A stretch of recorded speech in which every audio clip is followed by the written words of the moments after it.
The Eagles defense is playing so well, I had to go see it for myself as Quinyon Mitchell locked down another receiver, adding to his collection, while Zack, Baun, and Jalen Carter absolutely terrorized the Commanders all night long. Also, hear what Jake Elliot had to say about his kicking woes and why Jalen Hurts all but confirmed his new concussion. Still, Saquon Barkley in the fourth quarter covers a multitude of sins. I'm Thomas Mott. This is the Thomas Mott Show.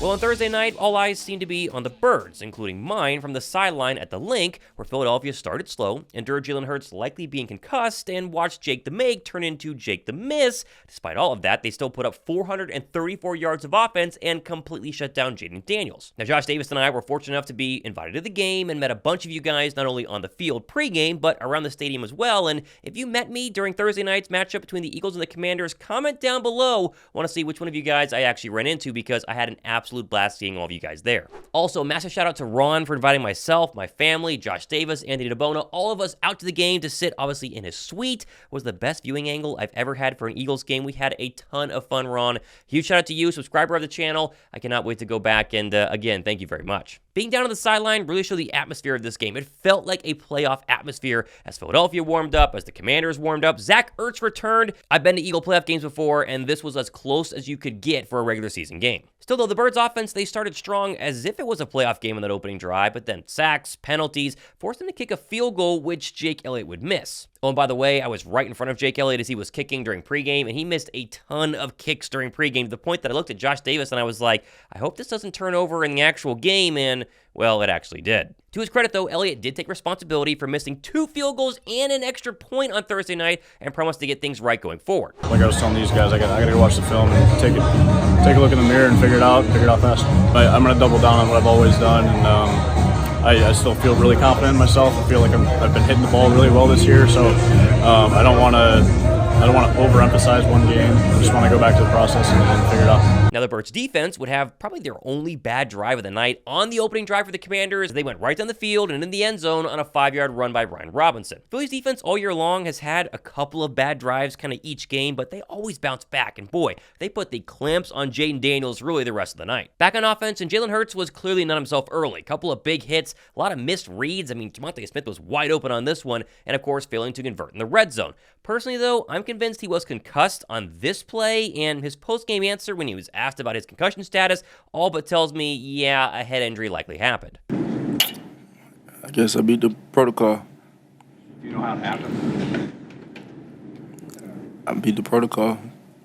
Were you surprised they brought you into the medical tent to be evaluated? It happens. You know, was I surprised? I don't know, but Your head hit the turf a couple times during that first half. Were you feeling the effects at all? no.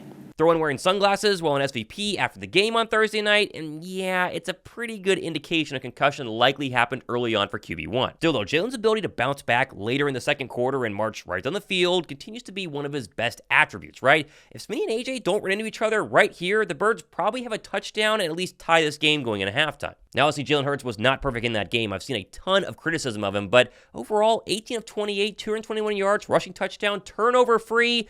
People need to just kind of calm down on Jalen Hurts, man. He's had 6 straight really great games. Thursday night wasn't perfect, but it was still more than enough to win, and he made a ton of plays in that second half. We just got to be better in the red zone. Be better in the red zone. We had a ton of good drives. Just got to finish. And that's a really good team. They're a really good team. They'll continue to be a good team. They got great players, and they're well coached, and there's a ton of respect for that group. Took everyone as a team, you know, and it comes down to winning. You know, winning is the main thing. It will always be the main thing, and it takes what it takes. You know, regardless of how it looks, what you have to go through to get it. You know, we'll grow through this situation and this experience in the game. Win, lose, or draw, we want to grow from every situation, but to be able to stay at it, find a way, stick together. That was pleasing. Philly's defense would then hold the Commanders to a field goal to start quarter number 3, and then, of course, the Eagles would drive right back into the red zone again, but settle for, this time, a Jake the Make actually made field goal. Although at this point, it was the Eagles' defense turn to start dominating following this Nolan Smith sack and excellent coverage by the DBs all night long. I mean, Jaden Daniels threw 32 passes on Thursday night, only had 4 completions to wide receivers for 28 yards and a pick. Like Quinyon Mitchell continued his defensive rookie of the year, really overall season, giving up, wait for it, 1 catch to Scary Terry for 10 yards, and the All-22 film 2 days later from Brian Baldinger is nothing short of stunning when it comes to the Birds' rookie secondary. What an addition these 2 rookies have been to the Eagles defense. Cooper DeJean and Quinyon Mitchell. Watch them just go through the communication. That's the thing that both of them do. They both continuously are communicating so that there are no mistakes made on the edge. And so you just watch that, okay, Cooper gets in on that tackle. But here you go. You watch this play right here, and you watch Quinyon, and you watch Cooper. Like the 2 of them, they have improved this defense so much. Like here they come. All right, squeeze Zack Ertz right here. Make sure, like Quinyon trying to pull the ball out of Ertz's hand. The 2 of them, side by side, together all game. Now, watch how effortlessly Quinyon runs right here with Terry McLaurin. Like you watch this right here, he's side by side with him, step for step, like effortlessly. And they try to throw the ball over the middle to Noah Brown. And then you get this right here. Like watch his feet. Like watch Quinyon, he's got outside leverage right here. So McLaurin knows it. So he's going to step inside, but he's going to come outside. So watch Quinyon. He wins with his feet. He just flips his hips right here. Now he's right on top of him. And the whole time, that's exactly where Daniels wants to go. But here he is, right on the upfield shoulder. McLaurin stops, and Quinyon stops. Like the guy wins with his feet. They're always underneath him. The 2 of them are great young players. I think Quinyon Mitchell has got to be Defensive Rookie of the Year. I know the stats aren't there. He didn't have 5 interceptions like Marshawn Lattimore did whenever he won Defensive Rookie of the Year. But overall, we are seeing him lock down receivers like we haven't seen a cornerback do since prime Darrelle Revis. I mean, add Terry McLaurin to the list of receivers he's held under 35 yards this season. Like, this is an absolutely incredible list. If you line up against 27, just forget it. Like, you're not catching anything, and his teammates know it, and they absolutely love him for it. Shout out to Q and Coop. And shout out to Coach JK and CP and Vic for trusting us as a whole and understanding that this is a young group, but they play like veterans. And I don't think the moment's ever too big for them. I think it is always calm, cool, collected. And having them 2 out there makes it easier for us, the older guys, you know? Personally, I think Quinyon Mitchell's performance, and also Zach Baun's and Saquon Barkley's, more on that in a second, deserve a jersey giveaway. So, if you are a subscriber, drop a like and comment either Saquon, Baun, or if you want to get a Quinyon Mitchell jersey, Q, down below in the comment section. I'll randomly pick one of you guys to give away on a show later on this week. Now back on offense, and Kenny Gainwell would run right through the Commanders' defense, setting up the brotherly shove touchdown to put the Birds back up on top. Although Elliot would then miss the extra point, being his 3rd miss overall on the night, and I guess we got to sit back and trust Nick Sirianni that everything will be fine, and number 4 just had a bad overall evening. Jake's been so clutch his entire career and his entire time that I've been here too, and just like I would say to somebody that fumbled or dropped a pass in a moment, we believe in you. You're going to have to make a kick to help us win this football game, and he did to get us up that 16 points and 8 points or whatever it was, but we have so much faith in him. Back on defense, and how about this overall possession for the Birds, right? A 3rd and short stop to set up 4th down, and how about Zach Baun with the stop of the night to give the ball back to the Birds? Baun had 15 tackles on Thursday night, putting him over 100 for the season. Like, he's not just playing at a Pro Bowl caliber level, he's playing as an All-Pro. And clearly his teammates are noticing they have one of the best linebackers in the entire league right now over the past 6 weeks. Those guys are coming alive. I think Q and Coop, young guys, are playing great ball. Zack is playing at an all-pro level. Kobe stepping up. Reed always finds a way. He gets his hands on the ball for some reason. But those guys, you got to play complementary football. We could do a little bit of job of that this game with offense and defense and special teams. But that's the main thing about football. It takes everybody. It takes all 3 phases to win football games. Zach Baun, how he's been able to come here, be a part of this team, take leadership in his role, and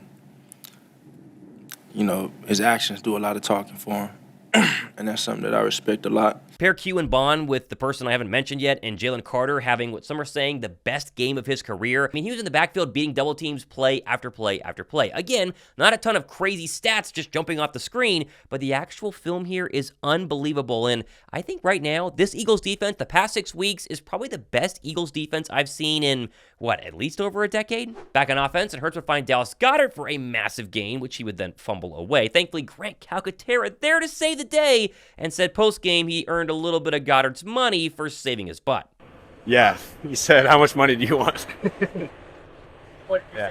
Said $1 million. He said deal. 3 plays later, and honestly, it was only a matter of time because Saquon Barkley was so close to breaking him all night long, and then this one to give the Birds their second touchdown of the night, which you would then have a chance to add on to this overall performance after Reed Blankenship yet again jumps in front of this pass from Jaden Daniels to force a turnover and give the ball right back to 2-6. Which late in the fourth quarter is probably the scariest thing you can do. I mean, look at the hole here created by Cam Jurgens for the Barkley untouched touchdown, rushing TD number 2. And as all the fans were saying during the game, thank you, New York City, and Saquon for MVP. Tough year for me mentally. Did a really good job of. They love the Cowboys. Saquon is really having an MVP caliber season. Like, he not only leads the league in rushing, also has had a bye week, whereas Derrick Henry has not, but he truly was, and I think he is, the missing piece on this offense. They are just obliterating defenses, especially in the fourth quarter. We had the momentum, and second half we gained that, and started with Kenny. Some of those big first downs, and Saquon had some two massive touchdowns. So that's the power of the run game. Eventually, after a while, it'll break open for you. Shout out to Zach for scoring a touchdown, a 2-point conversion, and his return to the link. It was cool seeing him up close. Really quiet night until that garbage time score. Made the score a little bit closer than it actually was. Honestly, this was a dominant win in the second half by Philadelphia. Now, I get it. This Eagles team, it's not perfect. Jalen Hurts was not perfect on Thursday night, and obviously the defense had a couple of moments early where they gave up a touchdown. Jake Elliot misses, but overall, come on. You're not telling me this is not the best football team you've seen in a very long time to don the Eagle green. The past 6 weeks have been nothing short of about as perfect as you can be. They can beat you throwing the football, running the football. They block so well up front, and their defense, they're shutting people down. And it could be the best receiver in the league. It does not matter. They have been incredible. You got to remember, the media was still harping on Philadelphia as kind of a fraudulent team. They haven't played anybody, and yet the Commanders are like the new it team in the NFC, and yet they were terrible. Jaden Daniels was awful against this Eagle defense. The Eagle offense ran all over them in the second half, and as you look at the rest of the NFC, to me, it feels like the Detroit Lions are probably the only football team that truly scares me. Plenty of time, things can change, I get it, but come on. We can only go on what we've seen the past 6 weeks, and what we've seen the past 6 weeks has been nothing short of very impressive. Again, I had an absolute blast being on the sideline for Eagles versus Commanders. Planning on going to more games in the future. Would love to meet more of you guys. I met a ton of you guys inside the stadium, outside the stadium, on the sideline. If you're watching right now and you met me at the Thursday night game, comment down below. I want to see kind of matching faces to Instagram handles, but I appreciate all the kind words. And again, appreciate you guys watching the show. Plenty more stuff happening the next couple of days and weeks. A little mini bye for the Birds as they get ready for